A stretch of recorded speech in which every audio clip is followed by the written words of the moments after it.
আজকে যে গল্পটা বলবো সেটা কিন্তু একদম অন্যরকম। এক অবিশ্বাস্য যাত্রার গল্প, যেটা শুরু হয়েছিল রাস্তার ধুলো থেকে আর শেষ হয়েছে একেবারে সাফল্যের চূড়ায়। চলুন এই অসাধারণ গল্পে ডুব দেওয়া যাক। একবার অঙ্কটার দিকে তাকান। 10 কোটি টাকা। হ্যাঁ, ঠিকই শুনছেন। এটাই সেই মানুষটার আজকের সম্পদের পরিমাণ, যিনি একসময় রাস্তায় বসে অন্যের জুতো পালিশ করতেন। ভাবা যায় ব্যাপারটা? কিন্তু প্রশ্নটা হলো, এই যে এত বড় সাফল্য, এর পেছনের গল্পটা ঠিক কি? কিভাবে একজন সাধারণ মুচি এই অসাধ্য সাধন করলেন? চলুন একদম গোড়া থেকে সবটা জানা যাক। তো চলুন ফেরা যাক সেই সময়, যখন জীবনটা ছিল শুধুই সংগ্রামের, আর পথ চলাটা ছিল ভীষণ কঠিন। প্রতিদিনের রুটিনটা একবার ভাবুন। রোদ, বৃষ্টি, ধুলো, এসবের মধ্যে অন্যের জুতো চকচকে করে তোলা। আয় বলতে কিছুই ঠিক ছিল না। আর ভবিষ্যৎ, সে তো পুরোই অন্ধকার। প্রতিটি সকালই শুরু হতো একরাশ অনিশ্চয়তা নিয়ে। ব্যাপারটাকে একবার তুলনা করে দেখুন তো। একদিকে রাস্তার ধারে অনিশ্চিত একটা জীবন, আর অন্যদিকে নিজের ব্যবসার মালিক হয়ে কোটি টাকার এক সাম্রাজ্য। এই যে আকাশ পাতাল তফাত, এটাই আসলে তার যাত্রার বিশালত্বটাকে চোখে আঙুল দিয়ে দেখিয়ে দেয়। জানেন তো, প্রত্যেকটা বড় গল্পেরই একটা টার্নিং পয়েন্ট থাকে। তার জীবনেও এসেছিল ঠিক সেরকমই একটা মুহূর্ত। একটা সাধারণ আইডিয়া, কিন্তু সেটাই সবকিছু পাল্টে দেওয়ার জন্য যথেষ্ট ছিল।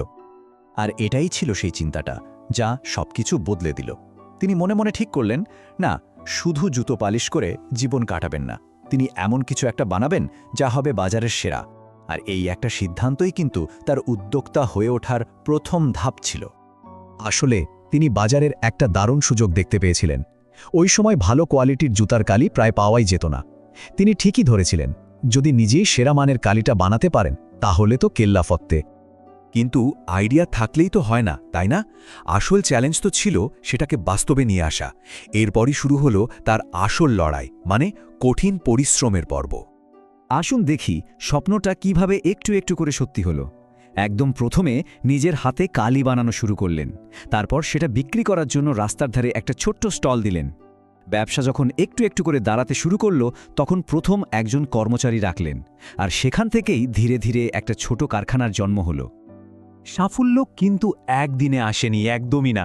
প্রথম ওই ছোট্ট স্টলটা থেকে একটা ব্র্যান্ড হয়ে উঠতে পাক্কা 15টা বছর লেগে গিয়েছিল। প্রত্যেকটা ধাপ ছিল ধৈর্য আর অসম্ভব পরিশ্রমের ফল। আর তার এই পরিশ্রমের ফলটা একবার দেখুন। এই যে গ্রাফটা দেখছেন, প্রথম বছর থেকে 10ম বছরে আয়টা কিভাবে রকেটের গতিতে বেড়েছে। প্রত্যেকটা মাইল ফলকই তার ব্যবসাকে যেন একটা নতুন লেভেলে নিয়ে গেছে। তো তার এই অবিশ্বাস্য জার্নি থেকে আমরা ঠিক কি শিখতে পারি? চলুন এই গল্পের সবচেয়ে জরুরি শিক্ষাগুলো একবার দেখে নিই। তাহলে সাফল্যের মূল মন্ত্রগুলো কি কি? প্রথমত, স্বপ্নটা দেখতে হবে অনেক বড়, কিন্তু শুরুটা করতে হবে একদম ছোট থেকে। আর যাই হোক না কেন, কোয়ালিটির সাথে কোনো আপোষ করা চলবে না। আর সবথেকে জরুরি দুটো জিনিস হলো ধৈর্য আর লেগে থাকা। আর হ্যাঁ, সুযোগ যখন আসবে সেটাকে চিনে নিয়ে কাজে লাগাতে হবে। তার পুরো জীবনের সারমর্মটা বোধহয় এই একটা লাইনেই বলে দেওয়া যায়। সাফল্য কোনোদিনও একদিনে আসে না। এটা হলো প্রতিদিনের একটু একটু করে চেষ্টার ফল। এই অসাধারণ গল্পটা শোনার পর এখন ভাবার বিষয় হলো, নিজের লক্ষ্যের দিকে এগোনোর জন্য প্রথম পদক্ষেপটা কী হতে পারে? এই প্রশ্নটাই হয়তো নতুন কোনো দারুণ যাত্রা শুরু।